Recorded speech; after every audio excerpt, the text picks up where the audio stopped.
بسم اللہ الرحمن الرحیم۔ السلام علیکم، ہمارے چینل پر خوش آمدید۔ شوہر کو جب میری امید سے ہونے کی خبر ملے گی تو اس کی خوشی کا کوئی ٹھکانہ ہی نہیں رہے گا۔ وہ تو میرے صدقے واری جائے گا۔ آخر کو ہماری شادی کو تقریباً 2 سال ہونے والے تھے اور میں حاملہ ہوئی تھی۔ پھر جو بات وہ بولا وہ سن کر تو میری بچی کھجی ہمت جواب دینے لگی اور میں رونے لگی۔ شوہر غصے سے کہنے لگا کہ کس کا بچہ ہے یہ؟ آج بھی میرے گھر کے اوپر والے خفیہ کمرے میں ایک عورت بیٹھی ہوئی تھی اور نیچے عورتوں کا رش لگا ہوا تھا۔ میں سب کو چائے پیش کر کر کے تھک چکی تھی۔ یہ سلسلہ پچھلے 1.5 سال سے چلتا آ رہا تھا اور اب مریضوں میں اضافہ ہوتا جا رہا تھا۔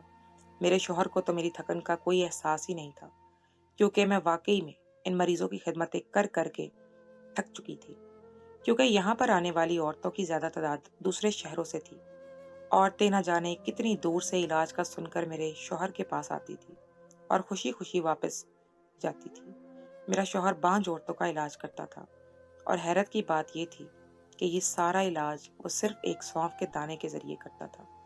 عورتوں کے منہ میں سونف رکھ دیتا اور پھر ان سے کہتا کہ ہر وقت یہ سونف ان کے دانتوں کے بیچ میں رہنا چاہیے۔ کافی ساری عورتوں کو یہ کام بہت مشکل لگتا تھا، لیکن میرا شوہر ان سے کہتا تھا کہ اگر تم لوگوں کو اولاد چاہیے تو یہ کام کرنا ہوگا، کیونکہ اولاد آسانی سے نہیں ہوتی، مشکلیں اور مشقتیں اٹھانی پڑتی ہیں۔ میں حیران تھی کہ واقعی میں عورتوں کو اولاد کی اتنی زیادہ خواہش تھی کہ وہ کسی بھی حد تک جانے کو تیار تھی۔ جتنی دیر وہ اپنی باری کے آنے کا انتظار کرتی تھی، اتنی دیر اپنی ازدواجی زندگی کے قصے لے کر بیٹھ جاتی تھی۔ وہیں ساس بہو کے جھگڑے، ساس کے تانے، معاشرے کا پریشر، ہر عورت کی اپنی پلک کہانی تھی۔ لیکن ہر کہانی کی بنیاد یہی ایک بے اولادی سے شروع ہوتی تھی۔ کچھ عورتیں پر امید نظر آتی تھی تو کچھ بالکل مایوس ہوتی تھی۔ کچھ تو ایسی لڑکیاں تھیں جن کی شادی کو صرف 1 ہی سال ہوا تھا اور وہ علاج کروانے کے لیے بجائے کسی ڈاکٹر کے پاس جائے کہ میرے شوہر کے پاس آتی تھی۔ لیکن ان ساری باتوں میں ایک بات جو میرے اور سب کے لیے حیرانگی کا باعث تھی وہ یہ کہ مجھے اور میرے شوہر کو خود کو بھی اولاد نہیں تھی، اور میں حیران تھی کہ آج تک میرے شوہر نے وہ سونف کا دانہ مجھے نہیں دیا تھا۔ میں نے کئی بار کہا کہ مجھے بھی سونف کے دانے دے دے، لیکن ان کے کانوں میں تو جوں تک نہ رینگتی تھی۔ انہیں بس اپنا کاروبار چمکانا تھا۔ جو عورتیں علاج کے لیے آتی تھی خفیہ کمرے میں ان کو لے جایا جاتا تھا اور پھر صبح سے شام تک وہ وہیں رہتی تھی، اور ان میں سے بہت ساری عورتیں 1 یا 2 مہینے بعد خوشی خوشی مٹھائی کے ڈبے لے کر میرے شوہر کے پاس آتی تھی کہ انہیں حمل ٹھہر چکا ہے۔ میری عقل میں یہ بات نہیں بیٹھ رہی تھی کہ آخر کیسے ان عورتوں کو حمل ٹھہر جاتا تھا۔ کہتے ہیں چراغ تلے اندھیرا ہوتا ہے، اور سچ کہتے ہیں۔ میرا شوہر جو ہر کسی کا علاج کر کے انہیں اولاد کی خوشخبری دیتا تھا، خود اسے اور مجھے اولاد نہیں تھی۔ نہ وہ میرا علاج کرنے پر آمادہ ہوتا تھا اور نہ ہی وہ مجھے سونف کے دانوں تک رسائی دیتا تھا۔ سونف کے دانوں کو اس نے ایسی جگہ چھپا کر رکھا ہوا تھا جو میری پہنچ سے دور تھا۔ میں اس کی غیر موجودگی میں سارا گھر کنگال لیتی، مگر مجھے وہ دانے کہیں دکھائی نہ دیتے، اور وہ جو خفیہ کمرہ تھا اس کمرے میں جانے کی اجازت بھی مجھے نہیں تھی۔ شوہر کی طرف سے عورتوں کے جانے کے بعد وہ اس کمرے کی صفائی بھی خود ہی کرتا تھا۔ پہلے تو میں نے شوہر کے معاملات میں کسی بھی قسم کی دخل اندازی کرنے کا نہ ہی سوچا تھا۔ مجھے اپنے گھر کے بہت کام تھے اور ان عورتوں کی مہمان نوازی بھی میرے ذمہ تھی۔ ایک روز گھر میں علاج کے لیے آئی ایک عورت مجھ سے مخاطب ہوئی۔ اسے مجھ میں دلچسپی سی ہونے لگی تھی۔ وہ مجھے سارا دن مہمانوں کو چائے اور پانی دیتے ہوئے دیکھ کر کہنے لگی کہ تمہارا کیا نام ہے؟ میں بھی تھکی ہوئی تھی، اسی عورت کے قریب جا کر بیٹھ گئی۔ میں نے کہا کہ میرا نام شگفتہ ہے۔ کہنے لگی کیا تم حکیم بابا کی بیوی ہو؟ تو میں نے کہا کہ جی، میں ان کی بیوی ہوں۔ مجھے یہ نام حکیم بابا بڑا ہی عجیب لگتا تھا۔ خیر، یہاں پر آنے والی ہر عورت انہیں اپنی مرضی کے نام سے بلاتی تھی، کہ کوئی انہیں ڈاکٹر کہہ رہی ہوتی تو کوئی حکیم، کوئی پیر کہتی تو کوئی عامل۔ جو سمجھ میں آتا وہ وہی میرے شوہر کو بلاتی تھی۔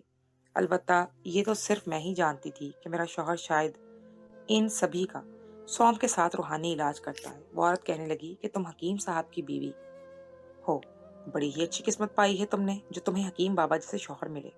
کتنا عرصہ ہو چکا ہے شادی کو؟ شاید وہ عورت پہلی دفعہ یہاں آئی تھی۔ میں نے بتایا کہ میری اور حکیم بابا کی شادی کو 1.5 سال ہو چکا ہے۔ وہ پھر دلچسپی سے میری جانب دیکھنے لگی اور بولی کہ 1.5 سال ہو چکا ہے تو تمہارے بچے کتنے ہیں؟ اس کی بات سن کر مجھے ہنسی آئی تھی۔ وہ جو پوچھ رہی تھی کہ جیسے 1.5 سال نہ ہو 10 سال ہو گئے ہوں۔ میں ہچکچاتے ہوئے کہنے لگی کہ جی ابھی تک تو ہماری کوئی اولاد نہیں ہے۔ وہ عورت حیرانگی سے میرا چہرہ دیکھنے لگی اور بولی کہ ایسا کیسے ہو سکتا ہے؟ وہ حکیم صاحب تو سبھی کا علاج کر رہے ہیں، خود ان کی بیوی ابھی تک ماں کیسے نہ بن سکی؟ آس پاس بیٹھی عورتیں بھی میرا چہرہ دیکھنے لگیں تو مجھے جھجک سی آنے لگی۔ یہ سوال تو میرے ذہن میں بھی کب سے پل رہا تھا، مگر میں کیا جواب دیتی؟ فوراً بات پلٹ دی اور کہنے لگی کہ حکیم بابا کہتے ہیں کہ وہ ابھی اولاد اپنی نہیں چاہتے، وہ انسانیت کی خدمت کرنا چاہتے ہیں، اور ان کی اپنی اولاد ہوگی تو وہ دنیاوی کاموں میں مصروف ہو جائیں گی۔ اتنا سن کر وہ عورتیں خاموش ہو گئیں اور میرے شوہر کی واہ واہ کرنے لگی، مگر یہ بات مجھے اندر ہی اندر کھانے لگی تھی۔ رات گئے تک عورتوں کا تانتا بندہ رہا اور میرا شوہر عورت کو 3-4 گھنٹوں کے لیے کمرے میں رکھتا اور اس خفیہ کمرے سے باہر کسی کو بھی بھٹکنے نہ دیتا۔ پھر وہ عورت نیچے اترتی تو بے حد خوش ہوتی، اس کے قریب سے بے حد مسحور کن خوشبو آ رہی ہوتی۔ وہ خوشی خوشی آتی اور کہتی کہ مجھے پوری امید ہے کہ میں حاملہ ہو جاؤں گی۔ اس رات مجھے کاموں سے فارغ ہوتے ہوتے رات کے 12 بج چکے تھے۔ جب آخری عورت بھی اپنے گھر کو چلی گئی، میں تھکی ہاری تھوڑے غصے میں بھی تھی، فوراً چلتے ہوئے شوہر کے خفیہ کمرے میں جانے لگی۔ ابھی میں نے پہلا قدم کمرے میں رکھا تھا کہ شوہر غصے سے بولا، شگفتہ، تم اندر کہاں آ رہی ہو؟ جانتی نہیں ہو کہ یہاں پر صرف بے اولاد عورتیں ہی آ سکتی ہیں؟ اتنا کہہ کر انہوں نے مجھے فوراً کمرے سے باہر جھٹک دیا۔ میرا وہ قدم جو اندر جانے کے لیے اٹھا تھا باہر آ گیا۔ میں حیرانگی سے شوہر کو دیکھنے لگی اور بولی کہ جب آپ کے پاس آنے والی عورتیں کمرے میں آ سکتی ہیں تو آپ کی بیوی آپ کے پاس کیوں نہیں آ سکتی؟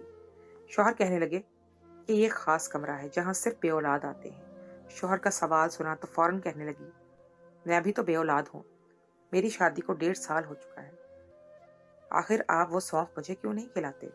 اب تو آپ کے پاس علاج کروانے کے لیے آنے والی عورتوں نے بھی سوال کرنے شروع کیے ہیں کہ آخر میں ابھی تک ماں کیوں نہیں بن سکی؟ میں کب تک بہانے بنا کر جھوٹ بولتی رہوں گی؟ شوہر نے جب یہ سنا تو فوراً سر جھٹک کر دوسری جانب دیکھنے لگے اور بولے، تم نہیں سمجھو گی، اگر میں نے ایسا کر دیا تو سارا ہمارا عمل ضائع ہو جائے گا اور پھر کچھ بھی ہاتھ نہیں رہے گا۔ اتنا کہہ کر وہ اپنے ہاتھ میں موجود 5,000 کے نوٹوں کی گٹی کو گننا شروع ہو گیا۔ وہ 5,000 کے نوٹ تھے اور میں جانتی تھی کہ انہوں نے یہ سارے پیسے عورتوں سے ہی وصول کیے تھے۔ میرا شوہر بھی خوب کمایا کرتا تھا، اس میں کوئی شک نہیں تھا، وہ میری ہر ضرورت پوری کیا کرتا، مگر اس کے باوجود مجھے اولاد کی کمی ستاتی تھی اور یہ تجسس بڑھتا چلا جا رہا تھا کہ دوسروں کو علاج کرنے والا میرا شوہر مجھے کیوں نہیں ماں بننے دے رہا؟ آخر اس بات میں ایسا کیا راز ہے جو وہ مجھے سونف کھانے نہیں دیتا تھا؟ میں سوچ چکی تھی کہ ہر حال میں وہ سونف کھا کر ہی رہوں گی، آخر سبھی ماں بن رہی تھی، میری بھی خواہش تھی کہ میں بھی ماں بنوں۔ دل میں عجیب سا تجسس آتا تھا، بعض دفعہ شوہر سے خوف آنے لگتا۔ میں نے سوچ رکھا تھا کہ اس بار جب بھی شوہر کمرے سے باہر جائے گا تو میں فوراً اس کے خفیہ کمرے میں گھس جاؤں گی اور ان سونف کے دانوں کو ڈھونڈ کر ہی رہوں گی، مگر شوہر سے ڈر بھی لگتا تھا، وہ تو عملیات جانتا تھا اور روحانی علاج کیا کرتا تھا، یہ نہ ہو کہ میں اس کی غیر موجودگی میں اس کے خفیہ کمرے میں جاؤں اور اس کے تابع جنات مجھے ہی پکڑ لیں۔ ایک عجیب سا خوف تھا دل میں، کئی وسوسے آ رہے تھے، مجھے ان سب کاموں سے ڈر بھی لگتا تھا، مگر تجسس تھا کہ مجھے چین سے بیٹھنے نہیں دے رہا تھا۔ شوہر ہفتے میں 3 دن عورتوں کا علاج کیا کرتا تھا، جبکہ باقی دن وہ آرام سے گھر میں رہا کرتا تھا اور کبھی باہر دوستوں کے پاس چلا جایا کرتا تھا۔ ایک روز جب وہ گھر سے گیا تو اتفاق سے دروازہ کھلا ہی چھوڑ گیا۔ میں نے اس کے جانے کے فوراً بعد ڈرتے ڈرتے کمرے میں قدم رکھا، اس کمرے کا تالا کھلا ہوا تھا، شاید شوہر جلدی ہی واپس آنے والا تھا، اس لیے وہ تالا لگا کر جانا بھول گیا تھا۔ میں نے ڈرتے ڈرتے کمرے کا دروازہ کھولا اور کمرے کے اندر داخل ہو گئی۔ وہاں کچھ غیر مناسب چیز موجود نہ تھی، کمرہ سادگی سے آراستہ تھا، کیونکہ شوہر صفائی بھی اس کی کمرے کی خود ہی کیا کرتا تھا، اس لیے میں آج پہلی بار اس کمرے کو اندر سے دیکھ رہی تھی۔ چھوٹا سا کمرہ تھا، چند کتابیں ایک طرف پڑی تھی اور ایک عجیب و غریب کچھ اشغال رکھی گئی تھی، وہیں پر کچھ موم بتیاں پگھلی ہوئی پڑی تھی اور ایک بڑی کانچ کی بوتل تھی جس میں سرخ رنگ کا مایا موجود تھا۔ میں چلتی ہوئی اس بوتل کی جانب آئی اور ڈھکن کھول کر اسے سونگھا تو اس قدر مسحور کن خوشبو تھی کہ مجھ پر سحر طاری ہونے لگا۔ اتنی خوشبودار خوشبو تو پہلی دفعہ میں سونگھ رہی تھی۔ اس کی خوشبو پورے کمرے میں پھیلنے لگی تو میں نے فوراً اس کا ڈھکن بند کر دیا، کہیں شوہر کو میری موجودگی کا شک نہ ہو جائے۔ میں نے اپنا دھیان اس بوتل سے ہٹایا اور آس پاس دیکھنے لگی۔ میں یہاں پر سونف ڈھونڈنے آئی تھی تاکہ میں بھی جلدی حاملہ ہو سکوں۔ میں نے اس آس پاس نظر دوڑانا شروع کر دی، تراز کھولے اور چیک کیا، مگر مجھے کہیں بھی سونف نظر نہیں آ رہی تھی۔ نہ جانے اس وقت کہاں تھے، کہیں شوہر سونف کی ڈبیا میں ڈال کر تو اپنے ساتھ تو نہیں لے گیا تھا، مگر ایسے کیسے ممکن تھا؟ شوہر جب گیا تھا تو اس کے ہاتھ خالی تھے۔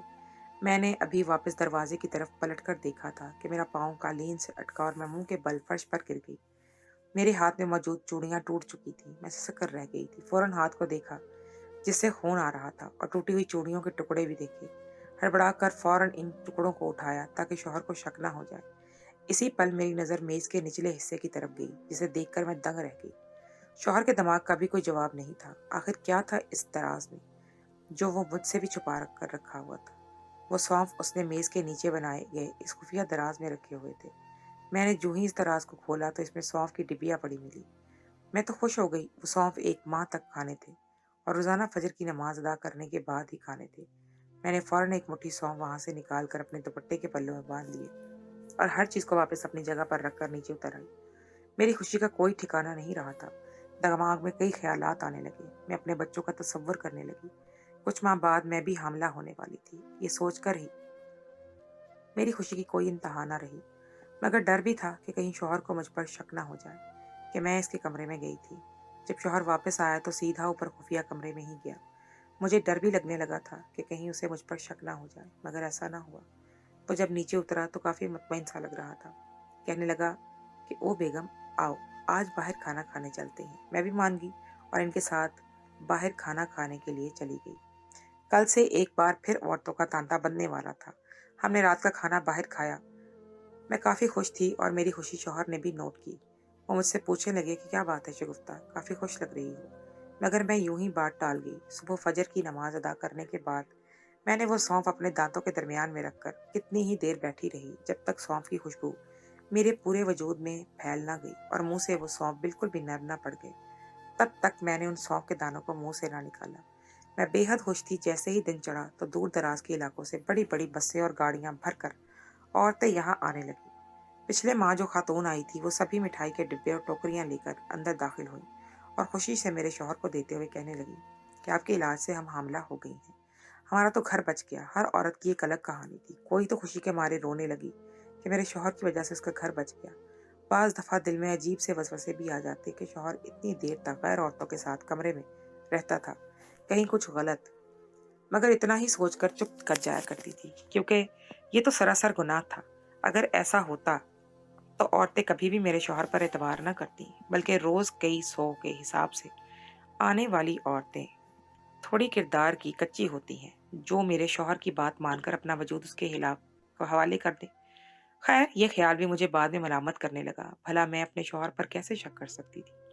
میں روزانہ باقاعدگی سے شوہر سے چھپ کر سونف کھانے لگی۔ ابھی 1 ماہ گزرا ہی تھا کہ مجھے اپنی طبیعت کچھ بوجھل سی محسوس ہونے لگی۔ مجھ سے ٹھیک سے کام نہیں کیا جا رہا تھا۔